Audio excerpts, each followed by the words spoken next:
We are heavy users of Microsoft Teams, and in our operations journey, we have leveraged Teams and the Workbot a lot.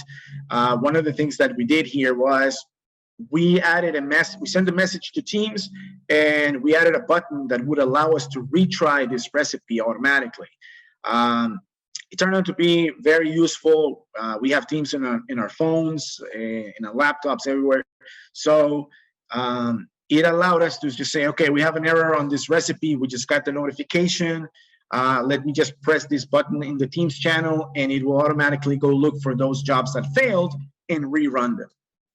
And so this was a huge thing for us, and a huge time saver for us, because now these jobs would be rerun automatically if there were network connections that failed, or something simple, right? And if there was something else, then we would know, and we would go and investigate those kinds of issues. But at least the first line of defense in a more intelligent way, this was a really good use case and a really good solution for us.